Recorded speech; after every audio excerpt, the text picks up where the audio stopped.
Good morning, Grenada. Good morning, Carrick, P.D. Martinique, and the rest of the Eastern Caribbean. Good morning to you wherever you are. Friends inside of Fun City, Brooklyn, listening to 107.9. Top of the morning to you. My name, of course, Andre Donald, and 14 minutes it is after the 9 o'clock hour.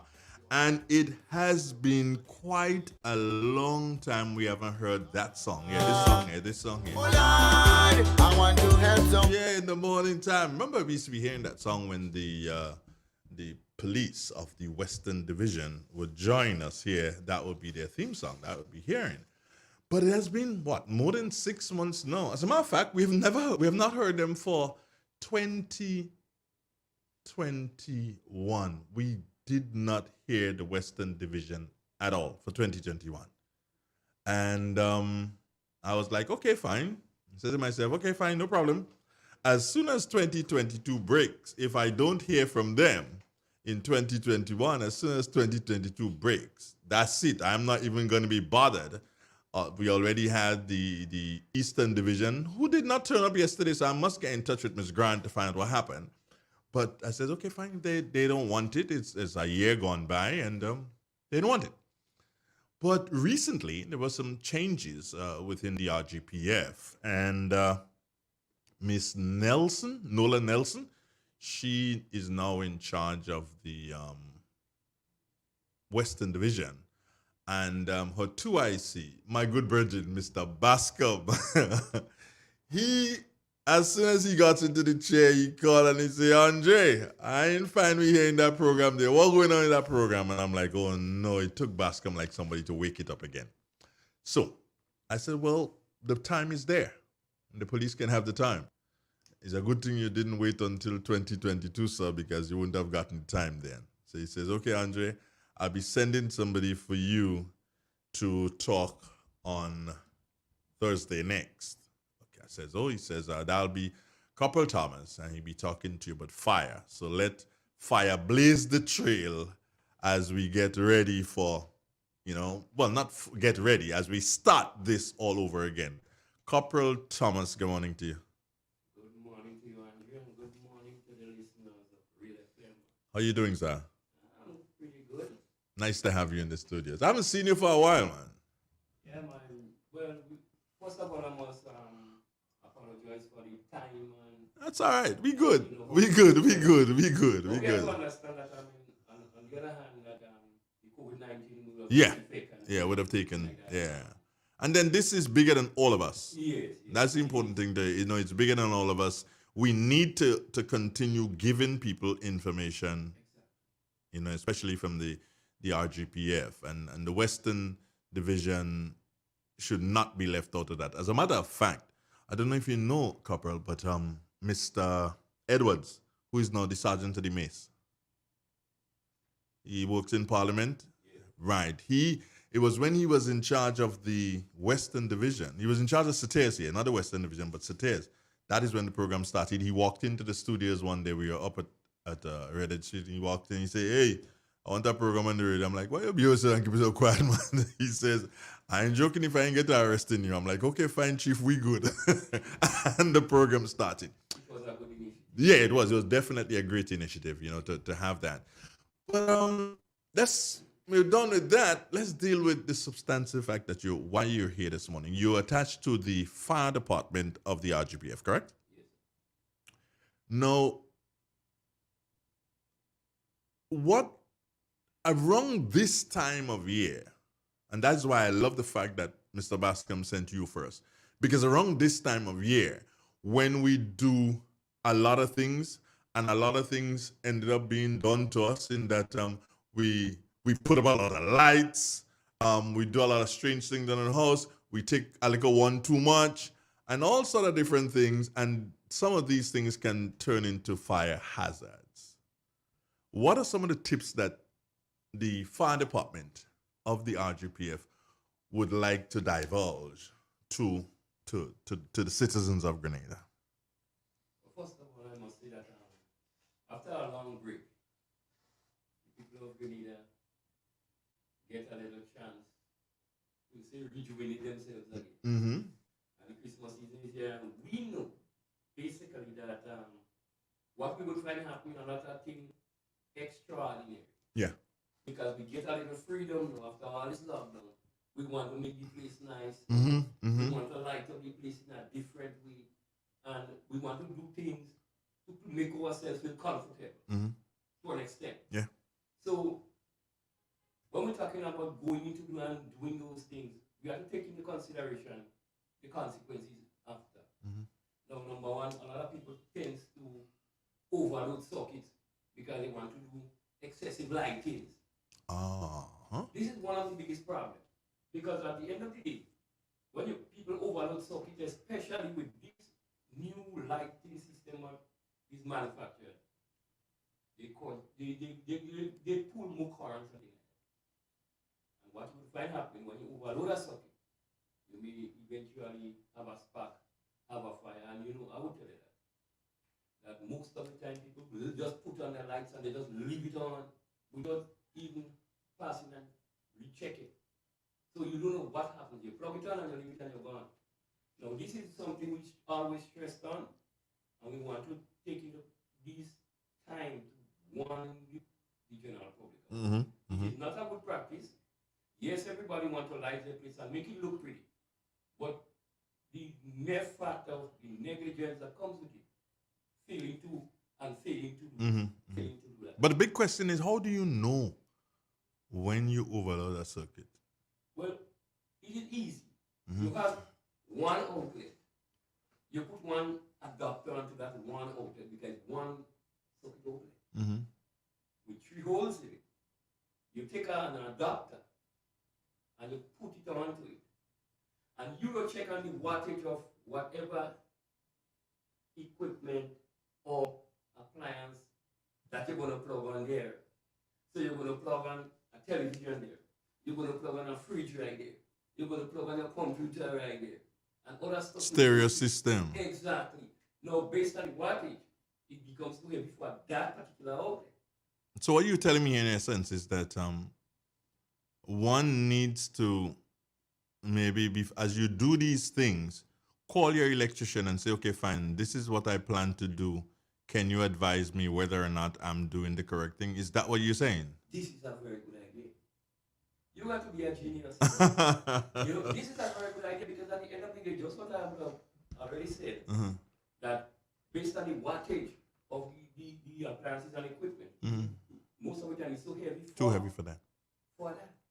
And that way we have that problem. And maybe even too heavy for the adapter too. Exactly. And I will tell you something, it is something that happening very regular. We got to look at the adapters we buy. Recently, a lot of people push adapters into outlets and it can't come back. You got to break the outlets or something like that to get it out. It happens to me about 3 times. It happened a couple months ago. It happened here a couple months ago. One of those regular kind of adapters. It's sticking there. It's not going to come out. And the guy who's the engineer for the station, he said to me, "Don't buy these again. They're no good." He said that.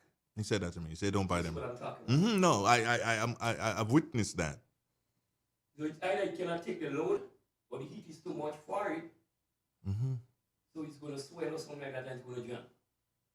Recently, last week, a week before, I would have to take out pliers and break out one in my own home. Stick there and swell with the heat and everything inside the mirror. So we got to pay attention to those things. This is things that I wouldn't basically put 100% on negligence, but this is something we need to do. We need to do. Yeah. We need to do, all right? Some of the lights that we're going to buy, Andre, we need to check them first before we purchase them. Because most of the time, we would have to make an adoption when we put on those lights. Because they were not designed. Some of them are 110 and things like that. And we have to make adoption in order to get it to work. So we got to pay attention to that. We're going to clean up the yard, and we're going to burn some stuff. Not any and anywhere. But we're going to burn it where we could monitor it. Because we want to keep our place clean for Christmas. Right? Now, we come into the baking and things like that. We know that everybody wants to eat a nice piece of cake and things like that. Especially around this time. But I think what we need to do is to make sure, examine our stove, our lines and things like that, to make sure that it is safe. Some of our hose from the the gas to the stove. Some does be leaking. We just doesn't have this kind of major accident with stove blowing up with people and things like that. But I'm telling you, we need to examine those. So regularly, we should be From examined. Time to time, you examine, Yeah, check that make sure it's okay. you smell, to make sure you're not getting the scent of gas coming from these things. Yeah.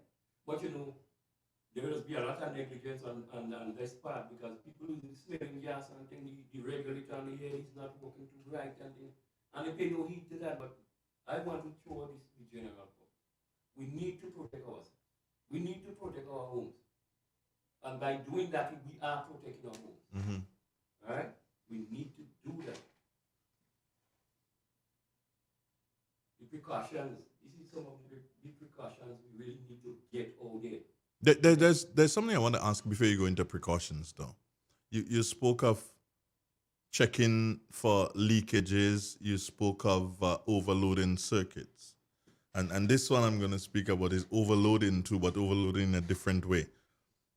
Do we have instances in Grenada, or do you know of instances in Grenada where because somebody overload in terms of they take one too many, and as a result of that, they probably went home, forget the stove on, forget this, do whatever, because it's not them alone that walking, them and the next fella walking with them. Do we have these things happening in Grenada? Do you know of these things that would have happened? Yeah, I could recall some of the incidents like this. Mm-hmm. And I could remember that. So alcohol is basically a problem too. Yeah, it is part of the problem. It's part of the problem. It is part of the problem because around this time I feel so mellow. I feel so nice with the freedom I get and everything like that, and I want to take some load. Yeah. But I don't go now and I want to cook something. Yeah. I want to bake something, and I go take anything I put on the stove and you fall asleep. I smoking and then fall asleep. Fall. Mm-hmm. It happens on occasion, not on a regular basis. Yeah. But that could cause a problem too. It is a problem because it still exists. Mm-hmm. It exists, right? So we are appealing, the fire department is appealing to people to let's take the necessary precautions in order to protect our lives, our family, our homes, and things like that. And if we basically get that message out and the people really dig into it, we believe that we could get somewhere.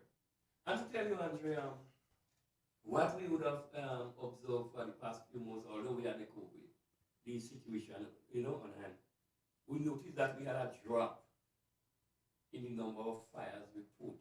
Really? Yeah, but you see, I believe in our opinion, the opinion then, that because people had more time at home, they pay more attention to what's going on. Yeah, they take the time off to do, what is right, because they're home. And I want to show this one, because this one is a very important one. And I'll make you laugh. Now, a lot of us tends to use the iron to iron our clothes, to go to work, to go to parties, wherever, whatever. But we fail in the biggest way to take off that iron when we don't. Before we leave. And it happens on my job there. And I would have, smile when I was not there when it happens, but when they were coming, I was able to look, it happened in your hair. You're going to leave the iron on for hours. And some irons are different as we know it. We have the 110, we have the 220. Right? And some of them trip, when it get to a certain magnitude, the heat get to a certain magnitude, it trips. So it flips off for itself. But you have some, they don't trip off at all. They stay red, you have to adjust it. If your wire not malfunctioning, you're in problem if you get yourself into this. I ran into a problem about 6 months ago. And that problem was simply this, Corporal. I ironed and I left home the morning and came to work. When I got back home at around 3 o'clock the afternoon, I got back home. I opened the door and I smelled heat and I felt heat. I'm like, well, how come inside there's so hot? I know the house is usually hot, but I'm like, how come inside this? And I'm smelling this. What am I smelling? What's burning? And when I checked, because I'm checking now, check the stove, check the fridge, whatever. And then I end up passing close to where the iron is, and that's when I felt it. And the iron was standing there. It didn't go down, it didn't fall. But the iron was standing there, still on from since the morning. So that is to tell you that if it failed, Mm-hmm. and Yeah. it contact with any That's it. fluid or things Yeah, like that would have been it. that's it. That would have been it. So we need to have all those things at the back of our heads. We're supposed to know what time it is. Alright?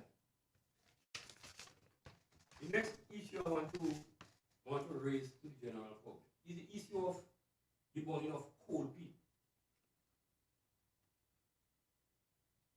And here we know that coals and coal pit is a livelihood. Mm-hmm.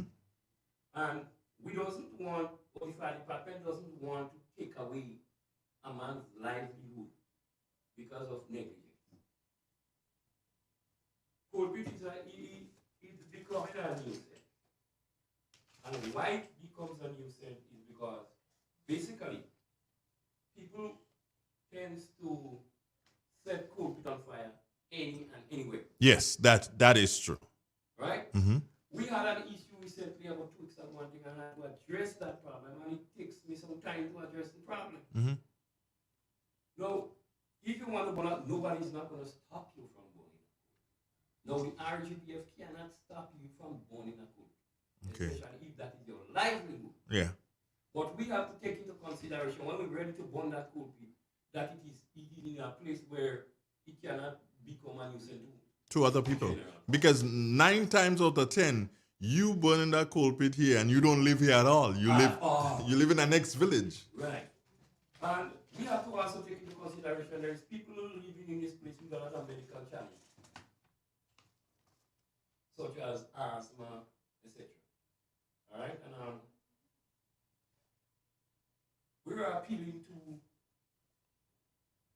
the general public, Mm-hmm. whoever wishes to do the mining, the coals mining, to put the coal pit in a position whereby you will not have that problem.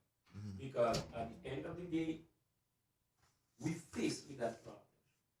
We really need to address it. I'm hoping that we have persons listening to what we are saying here Mm-hmm.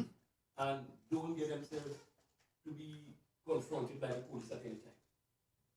It is a tricky situation to deal with.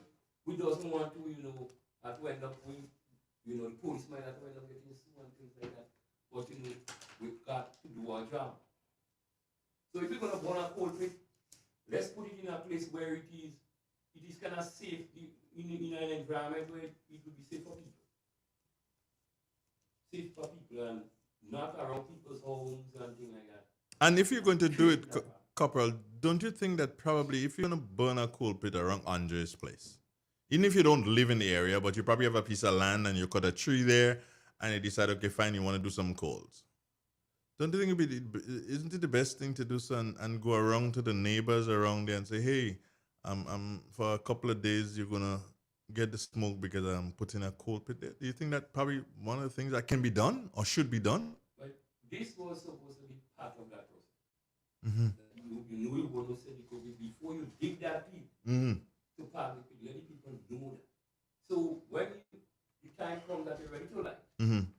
then Then you already know. You tell them, well, I want to light such and such time, so you already know this is the process that will be taking. So you not have a problem. But not everybody that likes everybody. yeah, that's true too. Because you might tell me yes, but my next door neighbor, she don't want that. She don't want At the that. end of the day, you make like money from it. So we try to avoid all this confrontation, but this is a practice that we observe that the department observe that it's becoming a nuisance as well. Mm-hmm. We're not going to stop anybody, but it's becoming a nuisance. So you need to. Are you saying that the department is probably in a stage whereby they're going to be advising? We're using this program now to advise people to do the proper thing. Maybe get in contact with the department and say, hey, this is what I want to do, and I'm going to try and speak to my neighbors and let them know, that sort of thing. Right. So we could shed some light and Mm-hmm. we could give them some, tips here and there to guide them along the way. Yeah. Which is perfect. Alright? really appreciate if we could get something like that kind of cooperation going, and then everybody would Be able to- eat that food. Yeah, work in harmony. Yes, sir. Work in harmony. Well, another thing I'd like to find out, and as we speak about fire and hazards and so on, we spoke about drunkenness, carelessness, and so on. How about children? But this is something we always address. The issue of children. And some of us as parents, we are very negligent in that part. Mm-hmm. Because when it happens most of the time, we outside doing something and the children is inside and you have things like matches and all kind of thing like that in the reach of these children. So we have to take into consideration we are adults. And if we're going to put matches here, we know that we have matches here. We ain't going to use it if we don't have need to use. Mm-hmm. But when you have children, and they always, children is something that is very, all of us was at that point in that age, right? They're inquisitive. We want to know, we want to see mommy do that, I want to. Yeah. Right. So we got to take all these things like medicine as well. Medicine. All of medicine. Oh, yeah. On the Right. But some of us, we negligent, we use the medicine and we're going to leave it right here. And the children is going to get it. And they're going to drink it. Yeah. Recently, one of my daughters would have to call me and tell me, Daddy, look at something here. We try to take it and drink it. Oh, boy. Spirits. I said, well, you ain't doing nothing. You get drunk and fall asleep. So this is a lesson for you. This is a lesson. This is a lesson for you to learn. It is not basically on fire alone. When you holistic part of it, it's being safe. Yeah. Creating a safe environment, doing the right things. So, we could sit down and say, yes, we live in a community and it is relatively safe based on the things we do. Based on the practice. How important is it, Corporal Thomas, for being your neighbor's keeper, especially around these times? How important is that? Very important. I believe that as adults, as big people, we're supposed to have a kind of common understanding, especially as neighbors. Right? I go not out. Say, as you're watching, I go on the road. 2 eyes for me. But it's not everybody that's going to do it. Yeah. And it's not everybody who's going to be the neighbor's keeper because I'm not talking with this one, I ain't talking with this one. He will stand up and say something happen and you ain't going to see it. The police become somebody who still won't see it. Because what? I'm not talking to Andre. Yeah. Don't care. Well, I believe that if we want to have a safe community, if we want to have a good environment, living environment, I believe that, we believe that we could have this establish this kind of thing, and we have this bread thing. So I could afford to leave my house open and step down the road there. Go to the shop. It's wide open. Well, Andre is here, Andre go watch him, But, recently we don't have that, dog life and things like that. And usually people really, I think we need to, as humans, I think we need to have this common understanding and, watch over our brother's shoulder. Bring it back. Yes. Yes. Hold on, before you go, we're going to take a break and then we're going to come right back. This is Real 91.9, 91.5, www.realfmgrenada.com. Speaking to Corporal Thomas of the Fire Department of the Royal Grenada Police Force. This is Real FM Radio. Stay tuned. We'll be back just after this. Who wants to save 30%? Everybody. Now more than ever, Flow understands the need to make your dollar stretch. Our new bundles can help you save 30% off your current bill. Plus, get a free speed upgrade on your in-home internet. Simply add your mobile to your current home services account and save 30%. It's easy. Sign up now and save. All on the most reliable fixed and mobile network on island. Visit a Flow store or call us at 1-800-804-2994 for more information. Flow, it only gets better. Terms and conditions apply. Spare pocket, spare the earth. Always act when let you come first. Save energy, save a time. Reduce your wattage and reduce your time. When you use appliances, make sure you buy energy efficient every time. Spare pocket,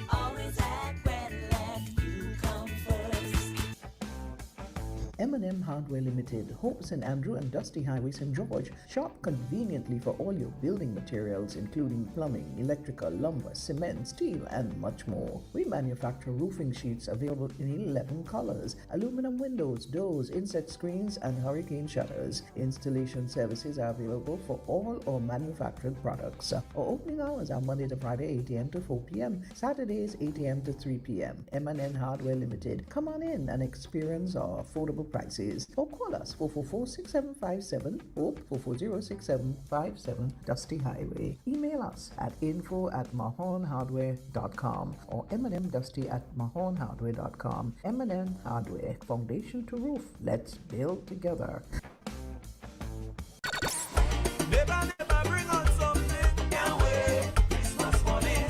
Worried that you may not have anything to share this Christmas? Are your Christmas dinner plans shaping up to be like a state of emergency? Worry no more, because this Christmas, the NLA is ensuring that 100 lotto players have ham and wine on their dinner table. Wow! And you can get yours for next to nothing. Just enter $6 worth of non-winning $3 scratch tickets at any agent Tri-Island-wide for chances at winning in the NLA's Scratch, Ham and Wine, the limited edition promotion. The more you enter, the more chances you have of winning hams and wines. On December 22nd, the NLA will draw 4 winners in each parish, Carriacou and Petit Martinique. Must be 18 or older to participate.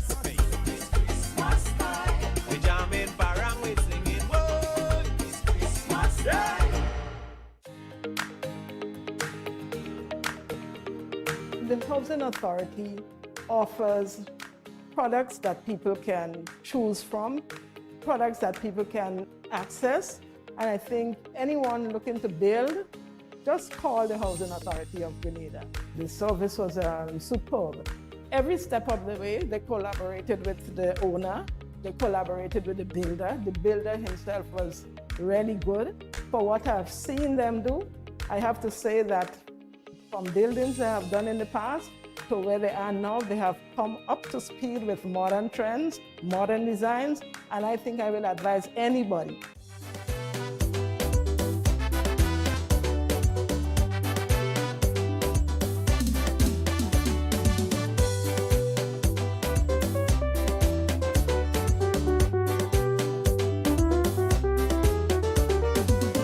They say the business bad, there are other people's business at once. It is real. It's 91.9, 91.5, www.drealfmgrenada.com. Andrew down on my side. Time moving now to 17 minutes before the 10 o'clock hour. Speaking there with Corporal Thomas of the RGPAF, attached to the Western Division Fire Department, and he's based in the parish of St. John, the Tongue Guave.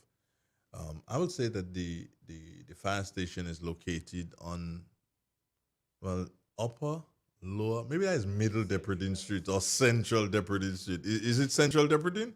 Okay, so I got it right. I almost said, well, not almost, I said middle Depredin Street. Now, I've heard of a problem called smoke disturbance. What is that, Corporal? It is basically where people, neighbors set fires, create a lot of smoke, and it creates an imbalance within the community. It affects people that have some form of medical, asthma and so on, etc. And usually, a lot of people cannot take certain smoke. But to be honest with you, it's not only that, because you may wash your clothes. Yeah. And you hang it up and things like that. Somebody or your neighbor come right in and light that fire and things. And if they stay around, it's okay. You just let clean up the yard or put some wood, light it right, and then you go on. And you're going to do over that clothes. And not only do over the clothes, you have to pay attention to the fire for them, because it's your dwelling house that is right next to it, and they're gone. And then this medical challenge person is in there, and the gas people break and things like that. It bothers a lot of people. But the fire department is trying to eliminate that kind of problem. Okay. By educating the people as to what to do. Because you could be charged is an offense right there.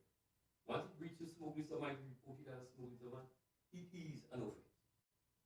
Because you so even want to do any burning, you're supposed to inform your neighbors. You have to do that. Does the fire department give you permission to burn, or is it the Ministry of Agriculture? The fire department has no or cannot give nobody the authorization. Any authorization has to come in respect to that has to come from the Ministry of Agriculture. The people was here a lot of people comes in and ask for permission to go. Now we could bend a little bit. Yeah, you But could. based on where the area is situated and you visualize that, you say, okay, you know what? You question that person, you have any houses in the vicinity? I say, no, we have no houses, but we know that we have to apply to go. I say, okay, you know what? Go ahead. Yeah. We could bend a little bit. But some people they fail to do that because I'm bigger than the police, I'm bigger than the authority, and I go like myself. You can't. And here is neighbors in the vicinity, in close proximity, and you will say, okay, can't your uncle, I want to go and put some stuff on the board and put it on the plant. Just to tell someone that it's like a heavy load there. But who is here? I got time for that, I didn't place. You're in your place, but you get charged in your place. And the interesting thing is that you could manage that which you want to burn. You could manage that, and it could benefit you more in the long run because you can create a compost heap with it in a corner in the land, and before long, I mean, maybe in a matter of 6 months, 8 months, you have a nice little compost heap, and you can use that compost to mulch your land. So it may be, and it is the wise thing. And Corporal, you can help me here. If we're talking now about climate change and all these kind of things, burning is not necessarily the best thing. No, it's not the proper thing to do at this time. At this time, especially now, burning is definitely not the thing to do. Exactly, especially now. Now we have this newborn situation, I think, Mm-hmm. and people might tend to believe that it is Andrew Donald thing or Papa Thomas thing or Miss Lewis thing or Mr. Bascom thing. No. It is bigger than us. This is in the law. And you want to burn, you have to seek permission to burn. Mm-hmm. If you refuse to burn, you have some time to do what you have to do. Yeah. Alright? And if you believe that in your opinion you could go on and it will not create a problem, it is not a problem. The problem exists that when you didn't inform your neighbors, that is when the problem comes in. When you didn't inform the neighbor. Because at the end of the day, you don't know who is at that house or what problem you will be causing. Because I used to put my clothes on the line. I wash my clothes to go to work tomorrow, and you come and set a fire right here. Mm-hmm. It will create a problem for me. And that will bring conflict. And it usually brings conflict. That is where the police have to come in. So we could avoid that. Now I'm appealing to the general public. You want to go on, especially if you know that you're going to, what you're going to burn, going to create smoke, a lot of smoke, inform the neighbor. It's supposed to be clear. Yeah. What you want to burn, the amount you want to burn. If you find it is, you want to compost, Mhm. get rid of it. Get a truck, get rid of it. Because at the end of it, you will be saving somebody's life. Yeah. You will be saving somebody's life because you don't know who is at that house. Some little child is sick, We have to take all that into consideration. So we hoping that we're going to get a little bit of cooperation from the public as it relates to that. And I'm hoping that the next time we will be elaborating a little more On it. To get it to sink in.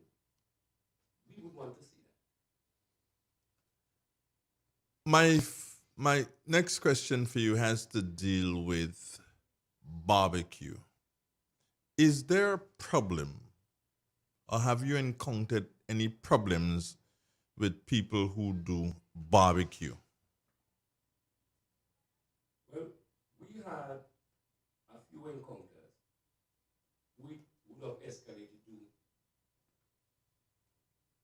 the magnitude of fire and fire spread and things like that. And we had people damage property and things like that.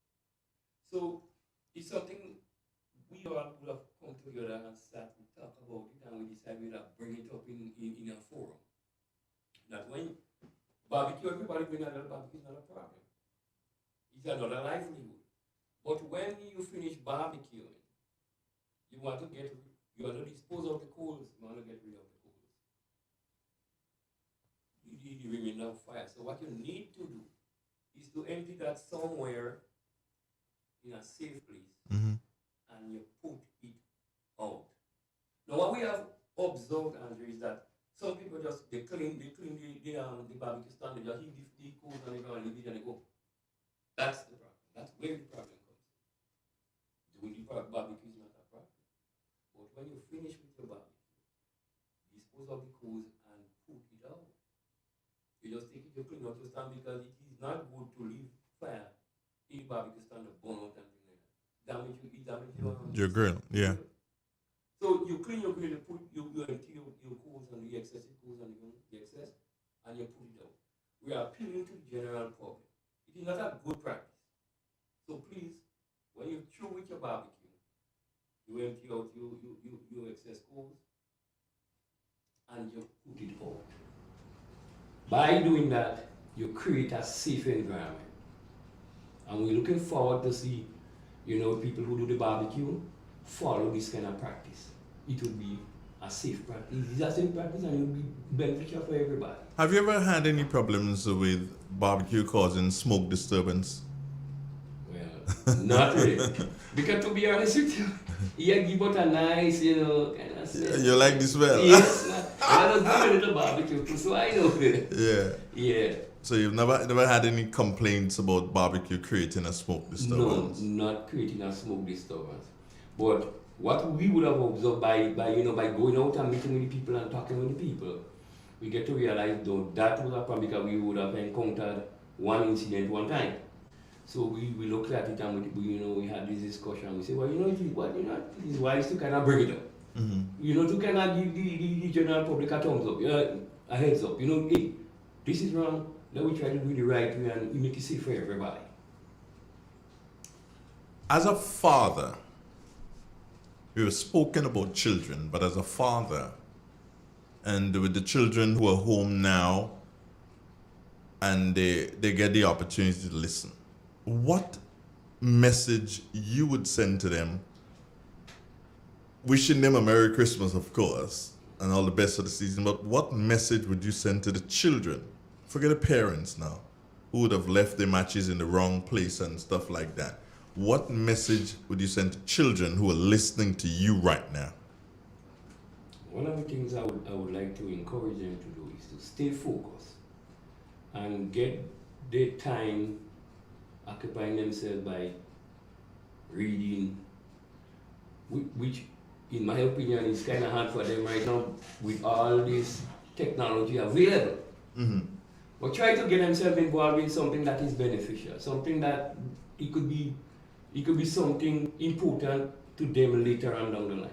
Instead of being idle and what they would get themselves involved into would create a problem down the line. So my advice to them is basically try to get themselves involved in something meaningful. We can't tell the tender age, the ones at the tender age, we can't tell them that. But those who could understand, I would give them the advice to try to get themselves involved in something meaningful.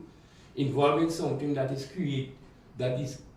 create something, and later on they could look at it and say, yes, I had the time, I had free time on my hands, and this is what I did. Because, Andrew, to be honest with you, yes, some of us are parents, but I will tell you, a lot of children right now don't care nothing. They have the time to do anything they want, so they just take it and do anything they like. It is hard, but we could still at least help them by, and if we could even put little programs, organize little programs for them. And at evening time, you're falling by the station and we do a little drill and things like that. If we could just, try to meet with the public and try to get something so going, we would have less idle children and we would have a better thing with the children. We look at our children better. But to be honest, the advice is to basically get them occupied. Ask them or try to help them to keep their minds occupied. Because you idle, anything is going to happen. What we would have noticed though is, it is generally that we find a lot of the same youth, students, children, young children, they get themselves into smoking. And this is one of the problems. Even in the house, they smoke in the house. They smoke in the house and, carelessly, they do things that they don't really want to do and you also create a problem. So my advice to them is to do something meaningful, something that will benefit them on the long run. There is nothing else I will be able to give to them. As you said, we will wish them a Merry Christmas and they'll do what they're supposed to do. Well, we have some flyers. The department would have make available flyers and things. We have a lot of flyers distributing all over the Western Division right now. Great. And I'm hoping that all the other stations are doing that. Now with that, I believe that it could help people go a long way, especially for the people who likes to read.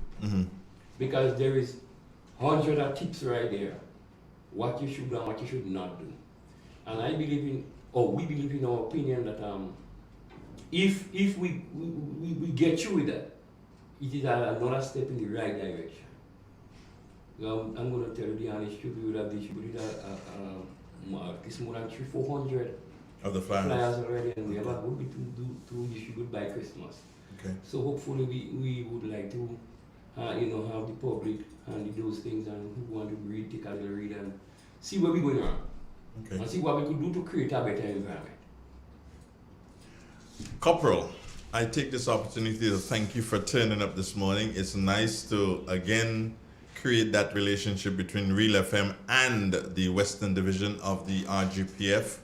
And please give my respects to Ms. Nola and also Mr. Bascom. Yeah, tell him I said hello, take care of yourself, and God bless you, Corporal. Have a Merry Christmas and a bright and prosperous 2022. Thank you very much, Andrew, and I'm hoping that we get on. Yeah, man, we good. We'll make some headway. Yeah, man, we good. So I myself would like to wish the general public, you and your staff here, a Merry Christmas. Thank you. And a bright and a prosperous 2022. All right, one love. Yes, ma'am. Okay, good. Take care.